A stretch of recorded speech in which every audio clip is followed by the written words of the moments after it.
Good evening everyone, welcome to my YouTube channel mathematics with Abhay. आज के video में हम अपना टॉपिक आगे बढ़ाएंगे रेशो। और कल मैंने आपको रेशो मर्ज करने तक सिखा दिया था और ये भी बता दिया था कि रेशो को हम फाइंड कैसे करते हैं और रेशो के रूल बता दिए थे। क्या रूल होते हैं? दो नियम थे उसके। तो दोनों नियम में से पहला तो ये था कि अगर हम किसी रेशो के अंदर किसी नंबर से मल्टीप्लाई या डिवाइड कराते हैं तो उस रेशो पे कोई फ़र्क नहीं पड़ता है, रेशो सेम रहता है। दूसरा नियम ये था कि अगर हम रेशो के अंदर कुछ नंबर, चाहे वो सेम नंबर ही हो, उसको ऐड या सब्ट्रैक्ट करें तो रेशो हमारा चेंज हो जाता है। ठीक है, तो ये दो रूल थे और इसी रूल के ऊपर ना क्वेश्चंस भी आते हैं। आपने भी क्वेश्चन सुने होंगे कि कोई अनुपात है, जैसे 2:3 है, इसमें क्या संख्या जोड़े कि हमारा जो अनुपात है वो 6:7 हो जाए। इस तरीके के क्वेश्चंस आते हैं। ठीक है, तो वो क्वेश्चंस इन्हीं नियमों से बनते हैं, तो ये ध्यान रखने वाली बात है। ठीक है, तो आज के वीडियो में हम मैंने पहले जब पढ़ाया था तो एक बच्चे का डाउट था कि हम ये जो नंबर्स आगे लेफ़्ट और राइट में सेम नंबर लिखते जाते हैं रेशो मर्ज कराने वाले मेथड में, तो ऐसा हम क्यों करते हैं। तो ये मैं आपको आज बताने वाला हूँ। और इसके बाद एक बहुत ही नई चीज़ जो आपने शायद नहीं की होगी पहले, तो मैं आपको वो भी समझाऊँगा। ठीक है, इसी रेशो में मर्ज करने के लिए आपका बीच में कोई नंबर छोड़ जाता है, जैसे बीच में गैप बन रहा था ना कल लास्ट वाले क्वेश्चन में मैंने आपको बताया था। तो वो गैप अगर बन रहा है तो फिर उस क्वेश्चन को कैसे करें। तो कल तो मैंने ये बता दिया था कि सेपरेट कर लें, लेकिन अगर आपको सेपरेट नहीं करना है तो आप इसी एक ही बार में कर सकते हो। तो इस एक बार में आपको कैसे करना है वो मैं आपको आज की वीडियो में बताने वाला हूँ। ठीक है, तो उसके लिए थोड़ा आप पेशेंस रखिए, बहुत अच्छा मेथड है, ध्यान रखना। चलिए देखते हैं क्या था। कल मैंने आपको बताया था जैसे कोई दो रेशो दिए गए हैं, बी रेशो सी। अगर इनका रेशो इस प्रकार दिया गया है, चलो रेशो का नंबर थोड़ा अलग लेते हैं, 5:6 और या 5:8 लो, 12:7, इस तरीके का कोई रेशो है। तो एक तो मैंने आपको तरीका ये बताया था कि हम क्या करेंगे, जो कॉमन है उस नंबर को सेम बना लो। और उनको सेम बनाने का तरीका क्या है, इनका एलसीएम लो 8 और 12 का। क्या आएगा आपसे पूछा, इसमें ये जाएगा A:B:C क्या होगा, ये पूछ लेगा। तो इसके लिए पहले आप क्या करोगे, B को सेम बनाओगे। क्या आता है B को सेम बना के, एलसीएम क्या होगा इनका 24, लिख लो 24। इसको 24 बनाने के लिए किससे मल्टीप्लाई करानी पड़ेगी, 3 से। तो इस रेशो में पूरे में 3 से मल्टीप्लाई करा दो, रेशो में कोई चेंज नहीं आएगा। ठीक है, तो 3 से मल्टीप्लाई कराएंगे तो ये कितना हो जाएगा, 15। लिखो यहाँ पे 15। इसको 24 बनाने के लिए किससे मल्टीप्लाई करानी पड़ेगी, 2 से। तो जब इस रेशो को एक ही नंबर में मल्टीप्लाई कराएंगे तो रेशो हमारा चेंज हो जाएगा।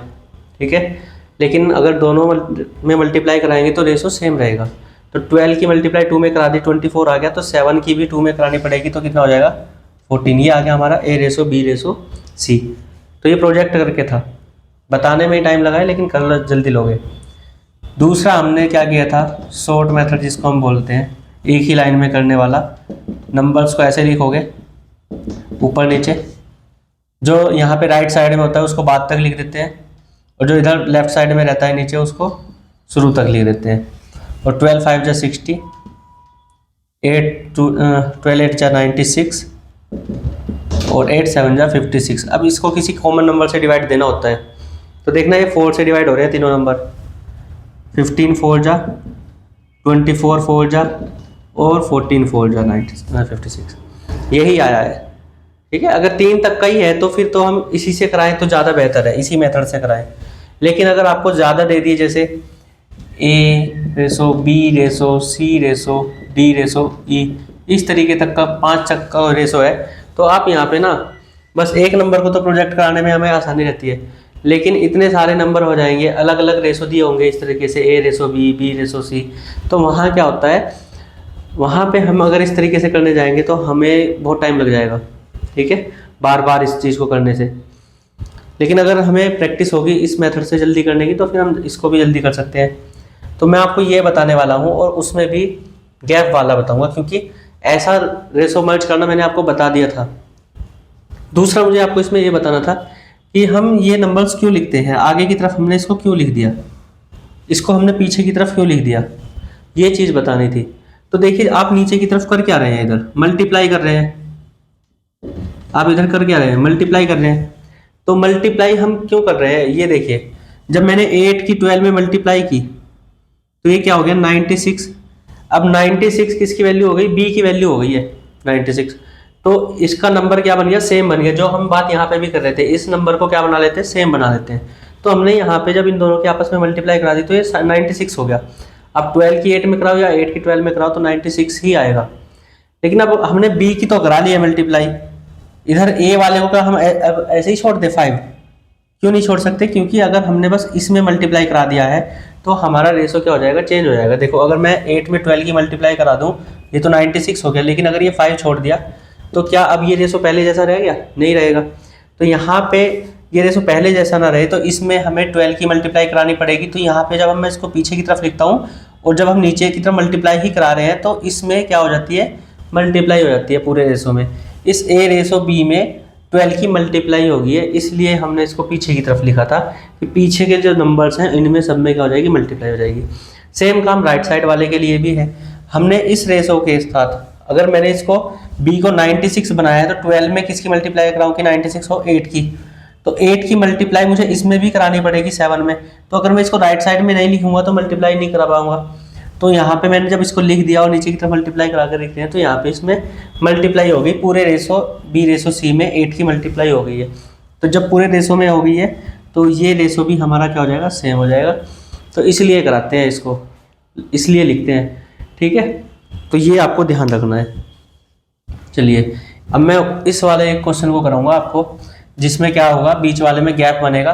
क्योंकि ये चीज़ मैंने आपको समझा दी कि हम इसको कर क्यों रहे हैं, हम क्या कर रहे हैं, इसको सेम बना रहे हैं। जो नंबर हमारा कॉमन है ना, जैसे बी कॉमन है तो इसको सेम बना रहे हैं, और जिस नंबर से मल्टीप्लाई कराने की ज़रूरत होती है, जैसे मैंने इसको इन दोनों को सेम बनाया तो इसको 96 पे जाके सेम बनाया यहाँ।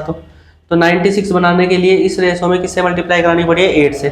तो इधर जब राइट साइड में लिखा तो 8 से मल्टीप्लाई करा के वो सेम हो गया सारा, ठीक है। इसी चीज़ को हम यूज़ करके एक क्वेश्चन करेंगे अभी, और उसमें क्या होगा, इसकी ज़रूरत पड़ेगी, ठीक है। नंबर छोटे ले लूँगा मैं वहाँ पे।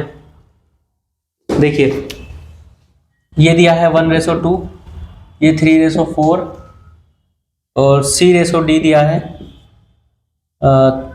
4:2:5, और C/E दिया है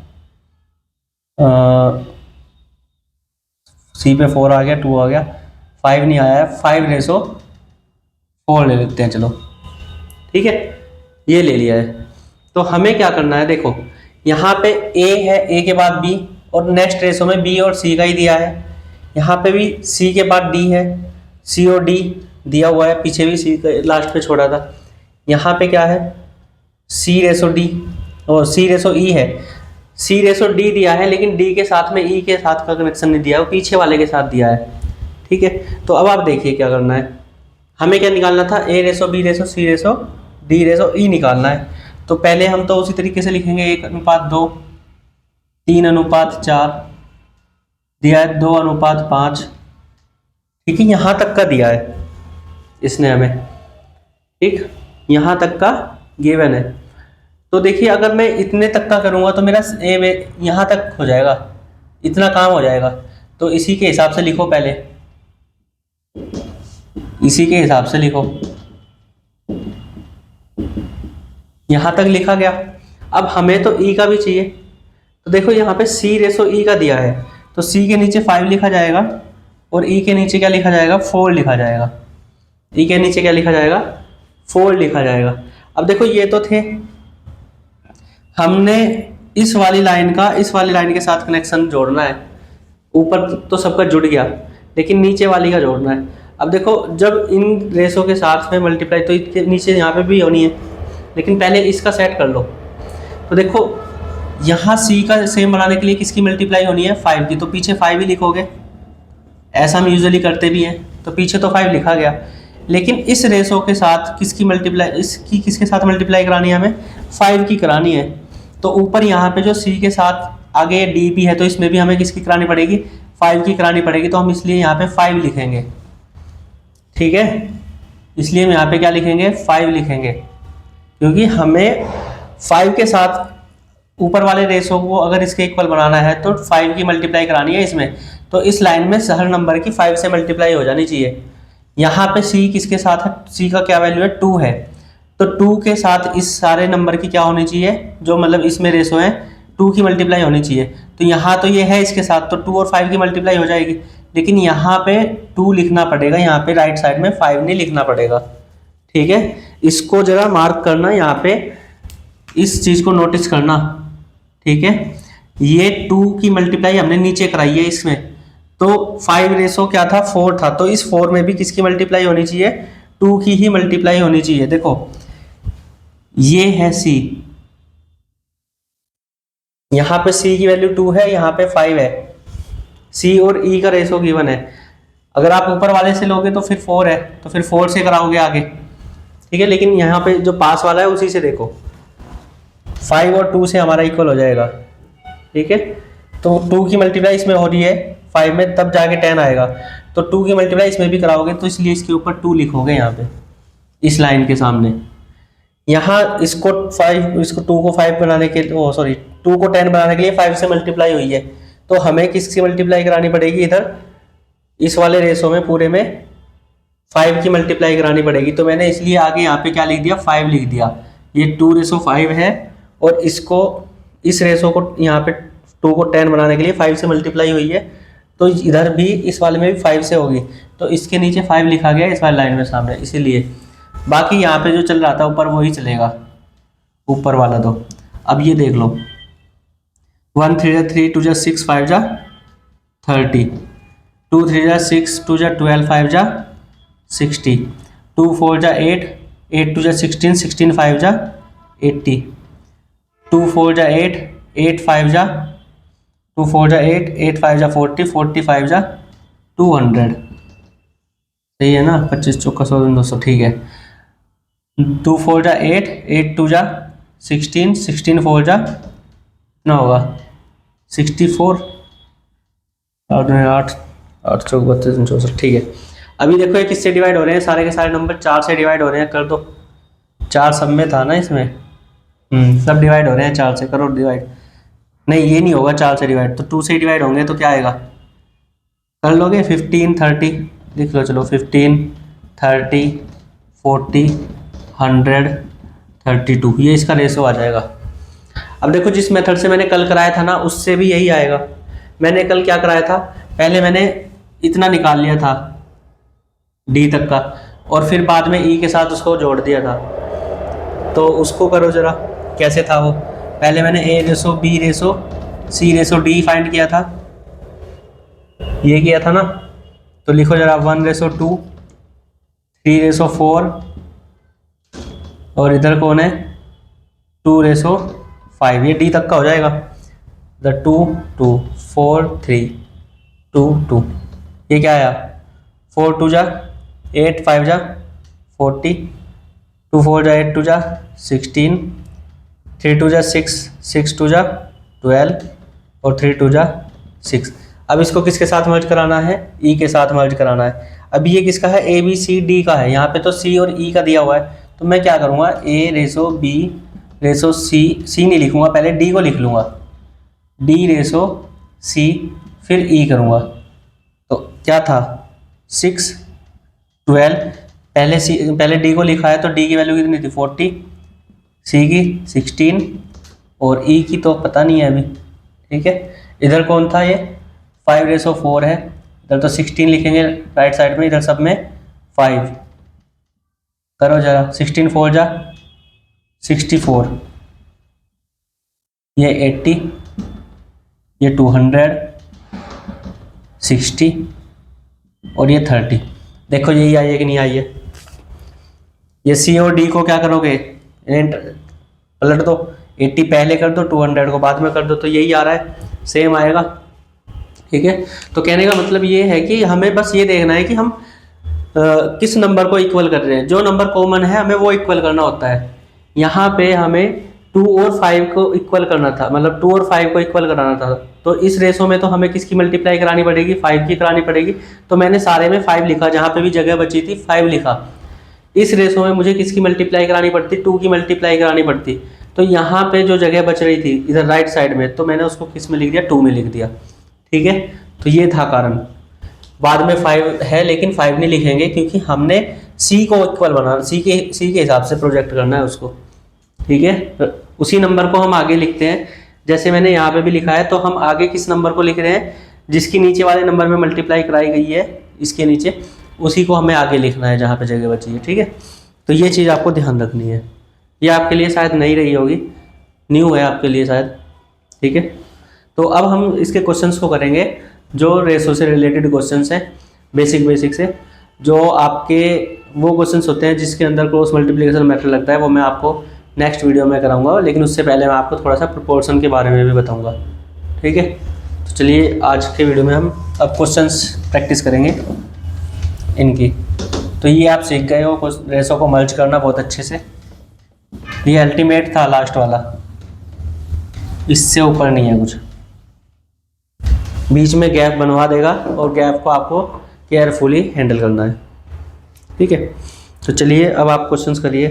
क्वेश्चंस के नंबर मैंने लिखे हुए हैं, कौन कौन से क्वेश्चन कराने हैं। तो इनसे रिलेटेड क्वेश्चन जो एग्जाम में आए हुए हैं मैं अब आपको वही कराऊंगा, क्योंकि रेशो के क्वेश्चन है, ज़्यादा डाटा उसमें होता नहीं है, एक लाइन का डाटा होता है। तो मैं क्वेश्चन यहाँ पे पेस्ट नहीं करूँगा, मैं सीधा बस क्वेश्चन रीड करूँगा और यहाँ पे थोड़ा सा लिख लूँगा क्वेश्चन के बारे में। तो उसी के हिसाब से क्वेश्चन करेंगे। ठीक है, चलिए एक क्वेश्चन देखिए। क्वेश्चन है a/b दिया है 3/4, a/b क्या है 3/4 है, b/c दिया है कितना है 8/9, और पूछा क्या है a/c। तो देखिए a/c पूछा है, कॉमन क्या है, b कॉमन है दोनों में, तो b को इक्वल बनाओगे। तो ये तो 8 है, अगर 4 की 2 में मल्टीप्लाई करा दोगे तो क्या हो जाएगा, इक्वल हो जाएगा। तो करा दो इस रेशो में 2 से मल्टीप्लाई, तो a की वैल्यू कितनी हो जाएगी 6, और ये क्या हो जाएगा 9। ठीक है, तो रेशो ऑप्शन में क्या दिखाई दे जाएगा, 3 से डिवाइड हो रहे हैं, तो 2/3 क्या हो जाएगा, हमारा आंसर हो जाएगा। ठीक है, सेम नंबर से डिवाइड करा दोगे रेशो को, तो वो रेशो क्या रहता है, सेम रहता है। बी कॉमन है, बी को हमने 8 पे प्रोजेक्ट कर लिया है, तो बी का रेशो a/b/c उसने पूछा ही नहीं है, a/c का पूछा है, तो बस हमें a और c पे ही ध्यान देना था। तो ये हो जाएगी वैल्यू। ऐसे रखने की जरूरत नहीं है, a b c रखो, हर एक क्वेश्चन में नहीं रखना होता। हर एक क्वेश्चन में उसी को रखने जाओगे तो फिर क्या होगा, वो पागलपन है उस मेथड के लिए। हमें किसी मेथड के लिए पागल नहीं होना है, हम उस मेथड को अप्लाई करेंगे जो हमारे लिए बेस्ट है हर एक क्वेश्चन के अंदर। और 2-3 ही मेथड हैं, उन्हीं को बस घुमा फिरा के इस्तेमाल करना होता है। ऐसा नहीं है कि हर क्वेश्चन के लिए अलग ही मेथड है, वो भी नहीं है। गिने चुने मेथड हैं, क्वेश्चन हज़ारों हैं, और बस आपको ये देखना है कि कौन से क्वेश्चन में कौन सा मेथड अच्छा रहेगा करने के लिए, बस। ठीक है, चलिए नेक्स्ट क्वेश्चन देखिए ज़रा। नेक्स्ट क्वेश्चन है हाँ, if 15% of A equal to कहाँ गया, 20% ऑफ B, और पूछा क्या गया है, a/b पूछा है। a/b बताइए क्या है। तो a/b पूछा है, तो मतलब किसकी वैल्यू, a/b की वैल्यू पूछी है। तो ऐसे क्वेश्चन में आपको क्या करना है, देखिए हमें a/b निकालनी है, एक इक्वेशन दी है, तो बस इसको सिंप्लीफाई कर लो। तो ऑफ का मतलब क्या होता है, मल्टीप्लाई होता है। ऑफ का मतलब क्या होता है, मल्टीप्लाई। तो परसेंट से परसेंट कट जाएगा, 5 3 × 15, 5 4 × 20, तो 3a इक्वल टू क्या आ गया, 4b आ गया। तो a/b कितना हो जाएगा, यहाँ से डायरेक्ट दिख जाएगा। जो a के मल्टीपल में होता है वो b के सामने जाती है वैल्यू, और जो b के मल्टीप्लाई में होता है वो a के सामने जाती है। तो 4/3 आ जाएगा। ठीक है, a/b क्या आ जाएगा, 4/3। नहीं तो निकाल लो इसको। क्या करोगे, ये a है, b इधर मल्टीप्लाई में, तो इधर आके क्या हो जाएगा, डिवाइड में जाएगा। ऊपर 4 था यहाँ पे, और ये 3 के मल्टीप्लाई में, तो इधर जाके क्या हो जाएगा, डिवाइड में। 4/3 आ गया, तो ये a/b ही होता है, तो क्या आ जाएगा, 4/3 आ जाएगा। नहीं तो ध्यान रखना, जो b के मल्टीप्लाई में होते हैं, जब ऐसे होते हैं ना 2 नंबर, तो जो b के मल्टीप्लाई में इधर वो a के सामने रहता है, और जो इधर ए के मल्टीप्लाई में होता है वो बी के सामने जाता है, a/b बनेगा तो 4/3। यहाँ से आपको थोड़ा सा ऑब्जर्व करना है, अभी चीज़ों को साथ साथ ऑब्जर्व करते चलोगे, फिर इनको अप्लाई करोगे तो 10-20 क्वेश्चन जब आप इनके कर लोगे तो आपको ये हैबिट में आपके हैबिट में आ जाएंगे, आप एग्जाम में भी इसी तरीके से करोगे, नहीं तो फिर आप बेसिक ढूंढोगे एग्जाम में जाके। ठीक है, चलिए नेक्स्ट क्वेश्चन देखिए जरा। नेक्स्ट क्वेश्चन क्या कह रहा है, a/b/c दिया है, उसने क्या कर रखा है, क्वेश्चन है हमारा a/b/c गिवन है, कितना है ये है 2:3:4 ये दिया है, और पूछा क्या गया है a/b b/c c/a, a/b अनुपात b/c अनुपात c/a ये पूछा गया है। तो कुछ नहीं करना, क्या करोगे, ABC की वैल्यू दो, ABC की क्या करोगे, वैल्यू लोगे, और चलो लिख लो इसको, पहले मैं कराई दूँ इसको, तो 2/3, A की वैल्यू कितनी है 2 है, और B की वैल्यू कितनी है 3 है, तो 2/3 अनुपात 3/4 अनुपात 4/2, तो ये तो 2 से 2 कट जाएगा, यहीं आ गया इतना। ठीक है, 2 हो गया।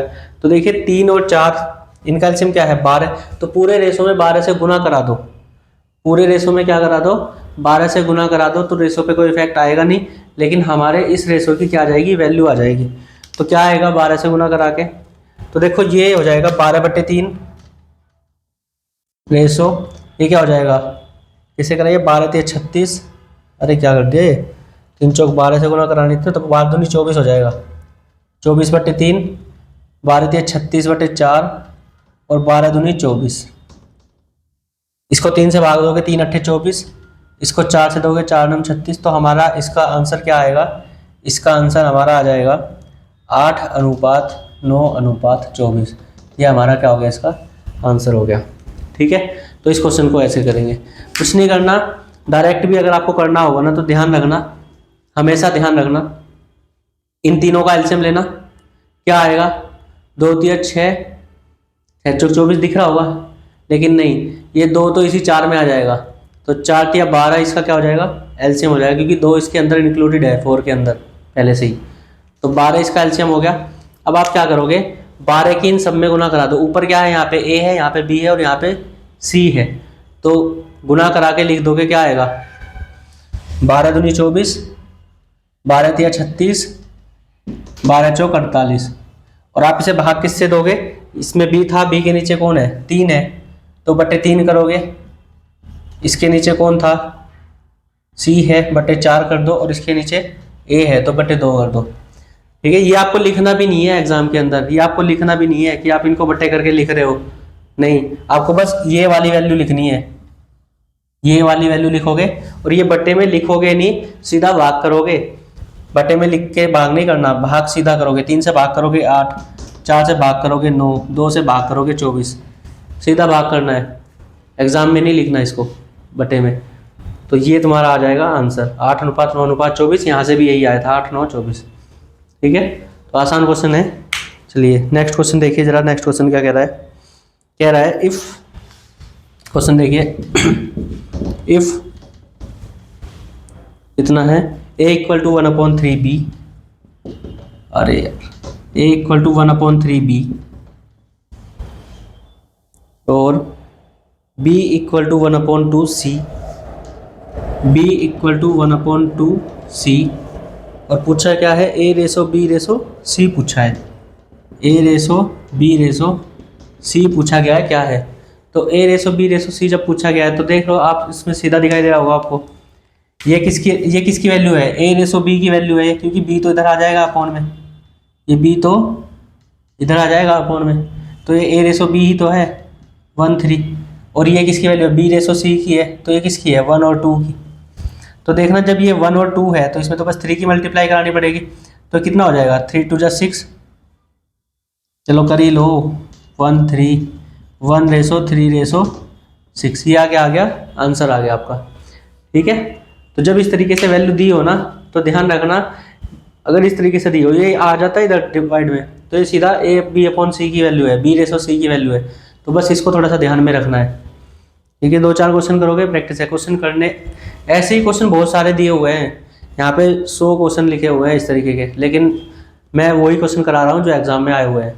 ठीक है, चलिए अब ये बोर्ड भर गया। नेक्स्ट क्वेश्चन अभी आपको कराने वाला हूँ मैं। सारे क्वेश्चन इजी है रेशो के, और 2 क्वेश्चन इसके अंदर एग्जाम में जरूर आते हैं। आप उठा के देखोगे किसी भी एग्जाम को, कम से कम 2 क्वेश्चन रेशो प्रपोर्शन से 2 से 3 क्वेश्चन मिल जाते हैं। अगर 25 क्वेश्चन है ना तो 2 क्वेश्चन दिखाई दे जाते हैं रेशो के। ठीक है, चलिए नेक्स्ट क्वेश्चन रीड करिए जरा, मतलब रीड क्या करिए, मैं पढ़ रहा हूँ। कह रहा है, हाँ ये एक टाइप है, दिया है इसने 2a equal to 3b, 2a equal to 3b equal to 4c। पूछा है a ratio b ratio c, बताइए क्या है। तो ऐसे क्वेश्चन में भी ध्यान रखना, आप क्या करोगे, अगर बेसिक से जाओगे, अगर इस क्वेश्चन के अंदर आप बेसिक से जाओगे तो क्या करोगे, यहाँ पे k मान लोगे या x मान लोगे, कुछ भी मान लोगे। फिर इन सबको क्या करोगे, k अपॉन a की वैल्यू लिखोगे k upon 2, k upon 2, b की लिखोगे k अपॉन 3 और c की लिखोगे k अपॉन 4, और फिर इसका रेशो निकाल लोगे। ठीक है, तो उसमें नहीं जाना है बेसिक में इतना। क्या करोगे, इन सब का एलसीएम देखो, 2, 3, 4 का एलसीएम क्या है, अभी निकाला था 12 आया था। ठीक है, तो अब इस 12 को a के साथ कौन है, 2 है,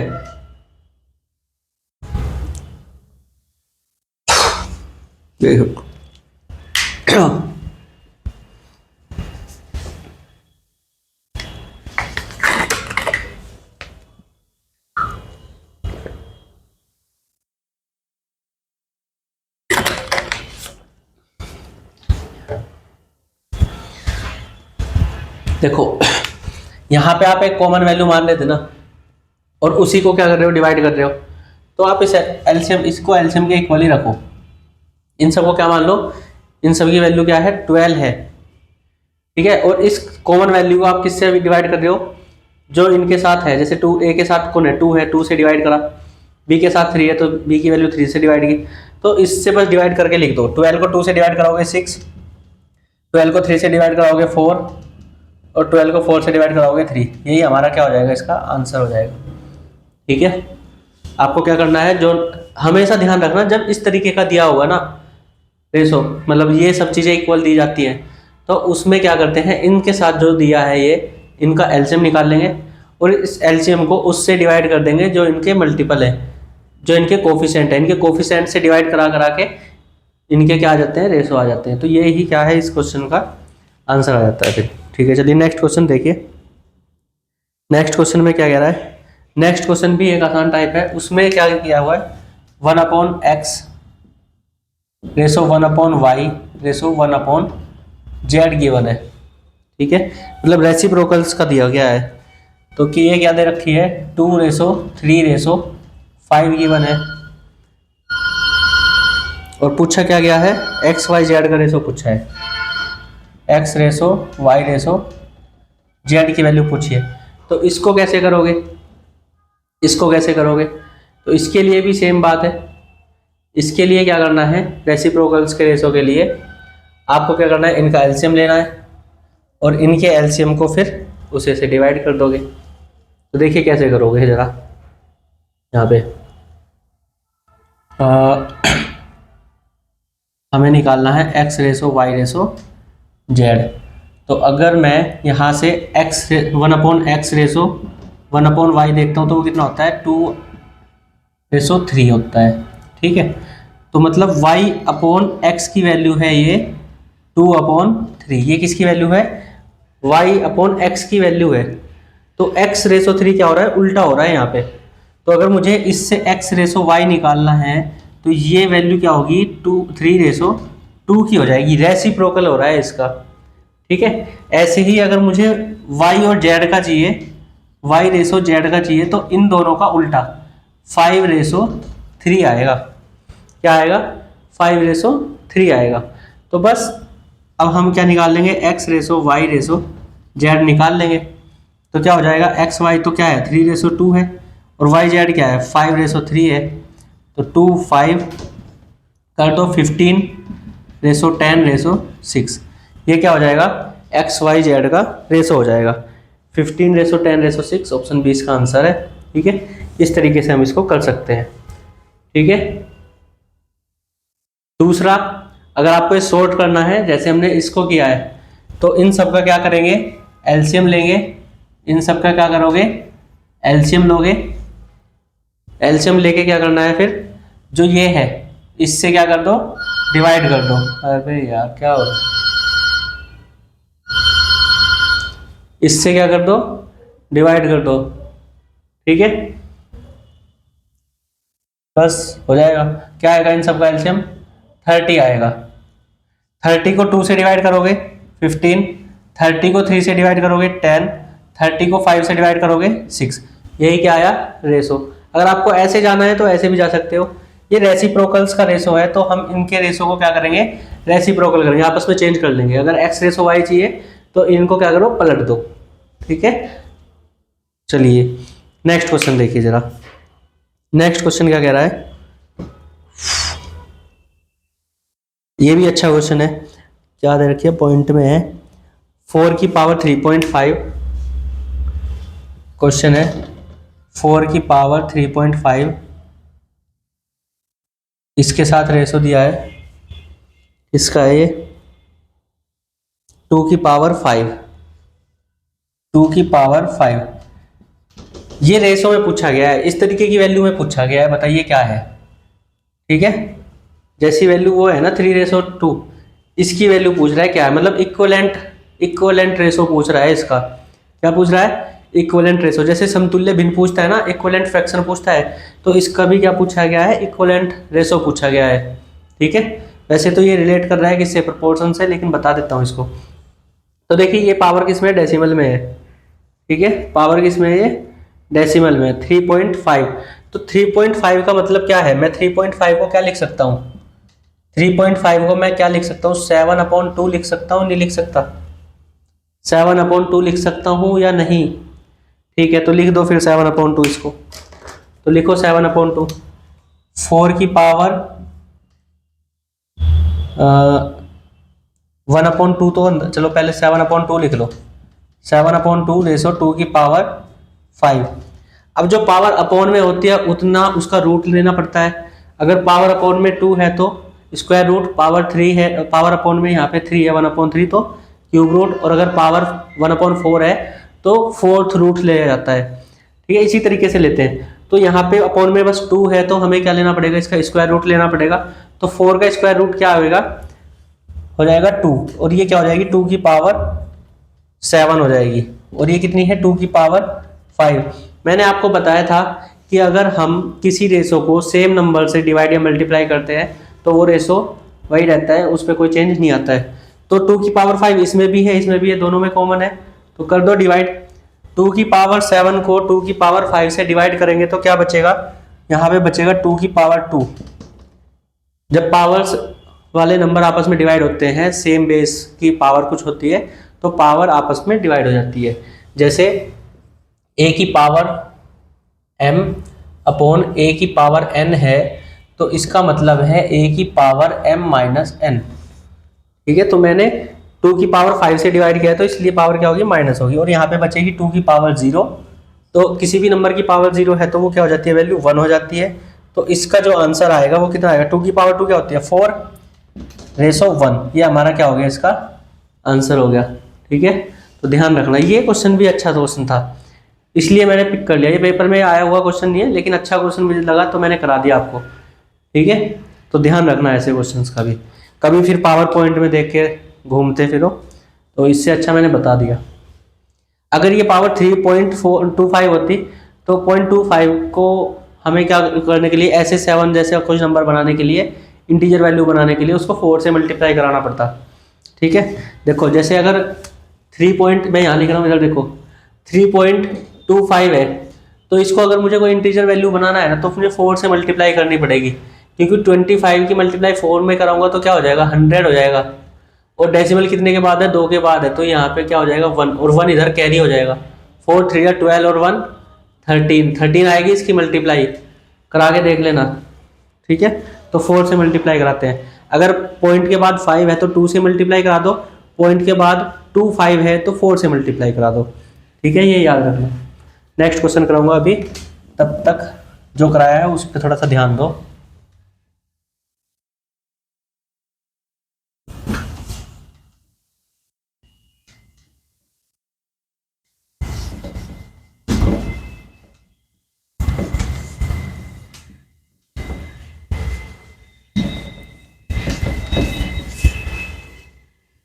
चलिए नेक्स्ट क्वेश्चन देखो जरा क्या है। जो क्वेश्चन कराऊंगा ये भी अच्छे क्वेश्चन है, क्योंकि मुझे लग रहा था कि ये क्वेश्चन बहुत अच्छा है और पेपर में शायद किसी में नहीं आया, लेकिन अगर आ गया, क्योंकि एनटीपीसी के अंदर ना इंट्रोड्यूस हो रही है अलजेब्रा भी, वहाँ पे आपको एक्स वाई दिखेंगे, तो हो सकता है वो इस क्वेश्चन को पूछ ले अलजेब्रा के बिहाफ पे। ठीक है, तो देखना जरा क्या है क्वेश्चन। क्वेश्चन है हमारा, अच्छा अभी तो मैंने क्वेश्चन ये भी नहीं कराया, चलो कोई बात नहीं, इसको कराने की ज़रूरत है नहीं वैसे। जो एक क्वेश्चन है इसको करो। क्वेश्चन नंबर 21, एक्स की power 2 plus 4y square equal to 4xy ये दिया है। ठीक है, और पूछा क्या है, x रेसो y पूछा गया है क्या है, ये हमारा क्वेश्चन है। तो ऐसे क्वेश्चंस को करने के लिए कुछ नहीं करना, पूछा है x रेसो y, यहाँ पे सारी वैल्यू x y में है, तो इसके ना फैक्टर हो रहे होंगे, इसके क्या हो रहे होंगे, फैक्टर हो रहे होंगे। तो देखो जरा, मैं इस 4xy को उधर लेके आऊंगा तो क्या हो जाएगा, एक्स स्क्वायर प्लस, इसको क्या लिख लूँ, 2y का स्क्वायर लिख लेता हूँ मैं, और माइनस, चलो 2 इंटू एक्स इंटू 2y लिख लो इक्वल टू 0।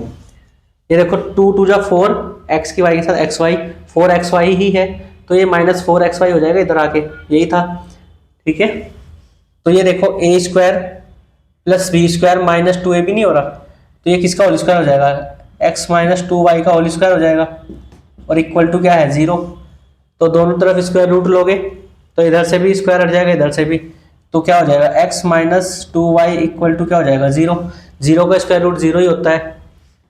अब ये 2y उधर ले जाओ, x इक्वल टू 2y, तो x अपॉन y क्या आ गया, 2 अपॉन 1 आ गया, तो हमारा x रेसो y क्या हो गया, 2 रेसो 1। यही हमारा क्या होगा, आंसर होगा। दिख रहा होगा साफ। चलो ये एक्स वाई का रेसो 2 रेसो 1 आएगा। क्या किया, बस इसको इधर लेके आए और a माइनस बी का होल स्क्वायर बन गया, और बाद में स्क्वायर रूट लेके x equal to 2y, x minus 2y equal to 0, x equal to 2y, और y को इधर अपॉन में ले आएंगे तो x अपॉन y की वैल्यू क्या हो जाएगी 2 अपॉन 1, और जब 2 अपॉन 1 है तो रेसो क्या हो जाएगा, x रेसो y 2 रेसो 1 हो जाएगा। ठीक है, ये अच्छा क्वेश्चन था इसलिए मैंने करा दिया। ऐसे क्वेश्चन और भी होते हैं तो उसमें क्या हो रहा होगा, फैक्टराइजेशन हो रहा होगा, कोई होल स्क्वायर बन रहा होगा, कुछ इस तरीके की वैल्यू बनती है। ठीक है, तो ध्यान से उसको करना। चलिए नेक्स्ट क्वेश्चन देखिए जरा। नेक्स्ट क्वेश्चन क्या है, चलो ये क्वेश्चन भी करा देता हूँ। एक क्वेश्चन ये है, देखो एक क्वेश्चन है 3a plus 5b upon 3a minus 5b, 3a minus 5b equal to कितना दिया है, 5 दिया है। वैसे तो क्या करोगे, इधर मल्टीप्लाई करोगे, सोल्व कर लोगे, हो जाएगा, लेकिन मैं क्या करूंगा, इसके अंदर मैं कंपोनेंडो डिविडेंडो लगा दूंगा। मैं क्या करूंगा, इसके अंदर कंपोनेंडो एंड डिविडेंडो लगा दूंगा by c and d, componendo and dividendo. तो क्या होता है, इसके अंदर डिनोमिनेटर को ऐड करेंगे, तो देखिए मैं जो करूंगा, जो सोल्व करूंगा तो मैं तो डायरेक्ट करूंगा, लेकिन अब मैं आपको समझाने के लिए लिख रहा हूं इसको, 3a plus 5b plus 3a minus 5b upon, और इसी में से नीचे वाले को घटा के लिखेंगे 3a प्लस 5b माइनस, नीचे वाला माइनस करेंगे, माइनस ध्यान रखना जब भी किसी एल्जेब्रिक एक्सप्रेशन को माइनस करते हो ना, तो उसे ब्रैकेट में लिख के क्या करो, तो उससे आपकी माइनस साइन की गड़बड़ नहीं होगी। 3a माइनस 5b, क्योंकि इस माइनस साइन से ना ये साइन चेंज हो जाते हैं। सेम काम राइट में भी करना पड़ता है, तो 5 plus 1 upon 5 minus 1, componendo dividendo लग गया। अब देखिए ये 5b से ये 5b प्लस है, ये माइनस है, तो कट जाएगा। ये 3a प्लस 3a कितना हो जाएगा, 6a हो जाएगा। अपॉन में क्या है, अपॉन में 3a प्लस 5b, इस माइनस साइन के अंदर मल्टीप्लाई कराओ तो माइनस 3a और ये माइनस माइनस प्लस हो जाएगा प्लस 5b। अब ये नीचे 3a ये वाला प्लस का है और ये वाला 3a माइनस का है, तो ये कट जाएंगे आपस में।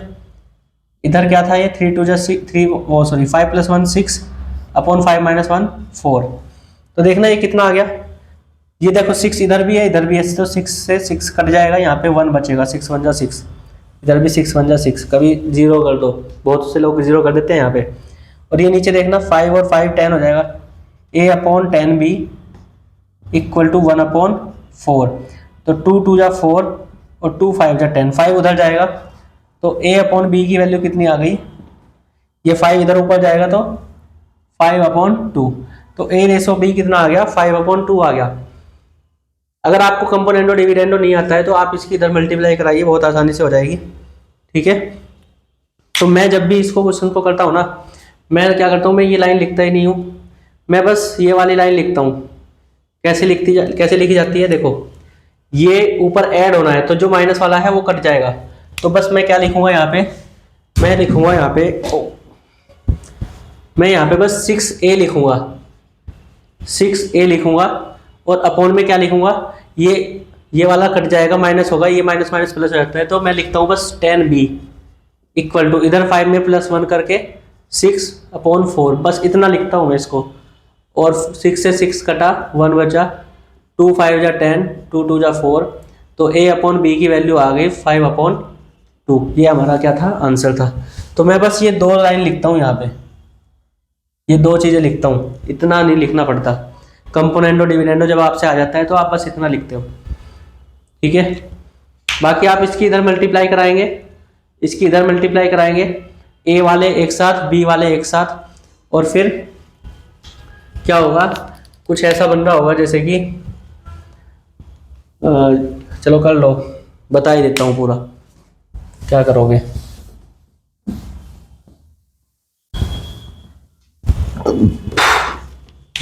तो 1 की इधर मल्टीप्लाई कराओगे तो ये तो यही रहेगा 3a प्लस 5b,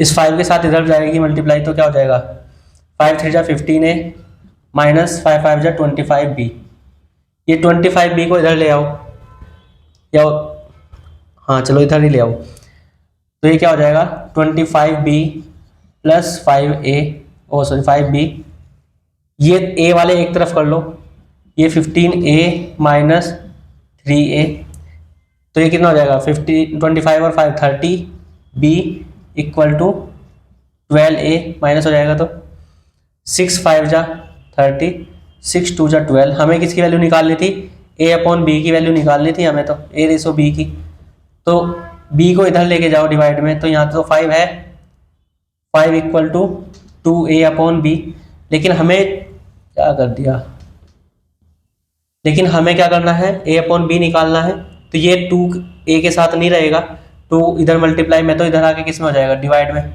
तो 5 अपॉन 2, तो a अपॉन b की वैल्यू वहाँ पे भी 5 अपॉन 2 है, यहाँ पे भी 5 अपॉन 2 है, दोनों ही मेथड सही हैं, दोनों ही मेथड अच्छे हैं, जो कौन सा आपको सही लगे वो करना। अब लाइट भी गई, हमारी क्लास भी ओवर हो गई, तो नेक्स्ट वीडियो हम और अच्छा रखेंगे, चलिए थैंक यू।